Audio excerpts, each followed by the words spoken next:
قدرمنو سلامونه په ډیره اهمه موضوع خبره در سره کوم. قدرمنو تاسو لیدل په تیر وخت کې هم او نن هم په هر کوټه کې په هر مجلس کې به یو سړی خبره کوله، یو سپینګری به لګیا و، خبرې به کولې او ټول مجلس به پټه خوله ناست و.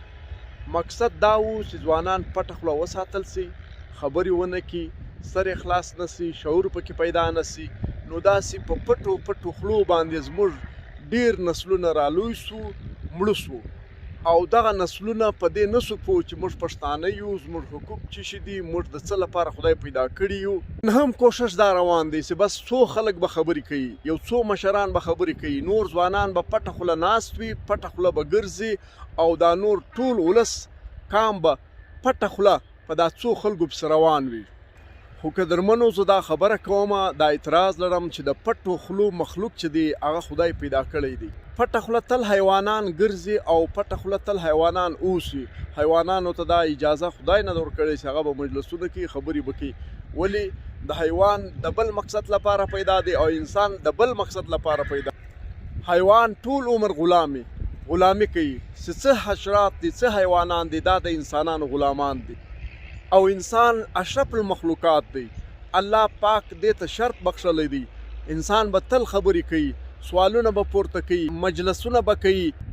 تاسو چې په دنیا کې کوم ایجادات ویني، لکه موټر، طیاره، موبایل، موټرسایکل، کمپیوټر، ډاکټري نظام څه دی، میډیکل، دوایانې، دا د حیوانانو تخلیق نه دی، دا د انسانانو تخلیق دی، او د هغه انسانانو تخلیق دی چې هغو علم کړی، تجربې یې کړي، خبرې یې کړي، مجلسونه یې کړي، سوالونه یې پورته کړي او بیا یې جوابونه ورته پیدا کړي. نن هم د پښتنو مشرانو دا خواهش دی چې قام به پټه خوله پاتې، ځوانان به خبرې نه کوي، موږ به خبرې کوو، امر به کوو، ځوانان به مني. او داسې پښتانه له نسلونو راهیسې د حیوانانو په رقم چوپه خوله پاته دي، د سوال حق نه لري، د حق غوښتلو خبر نسوای کولی، سوالونه نسوای کولی، او نه دغه ځوانان د یوې خبرې جواب لري. قدرمنو د پټو خلو نقصان څه سو؟ د پټو خلو نقصان څه شو دی؟ قدرمنو تاسو په سوشل میډیا ګورئ، په یوټیوب باندې چینلان دي، په سوشل میډیا په فیسبوک باندې پیجونه دي، په یوټیوب چینل باندې عام خلک، هغه خلک چې شعور لري، پوهه لري، خبرې یې کړي، خبرې یې زده یي، د میاشتې تر 3,00,000 روپۍ ګټي. یعنی دلته په دنیا کې په زراو نه په لکاو انسانان چینلان لري، یوټیوب چینلان لري، چې په هغه باندې د میاشتې په کور ناس خالي 5-6 خبرې وکړي، د میاشتې $3,000 $4,000 داسې خلک چې $50,000 او $1,00,000 هم ګټي. په فیسبوک پیج باندې لګیا دي خلک، رپورټونه جوړوي، کارونه کوي، لیک کوي، ویډیوګانې جوړوي، او په فیسبوک پیج باندې د میاشتې په $1,000 ګټي. هغه پښتانه چې په بهر کې ژوند کوي، امریکا، لندن، روس، استرالیا، هغه پښتنو کې اکثره چینلان لري او دوی په هغه چینلانو باندې د میاشتې په $1,000 ګټي. د افغانستان او د پاکستان چې کوم پښتانه دي، په دې کې ځینې خلک یوټیوب چینلان او فیسبوک پیجونه لري چې دا هم ډېرې پیسې ګټي.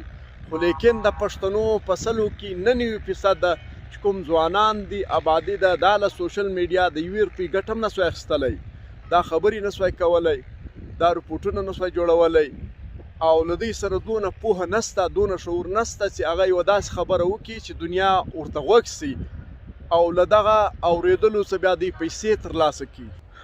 پښتنو ځوانانو ته دا وایم چې خبرې وکړئ، سوالونه پورته کوي.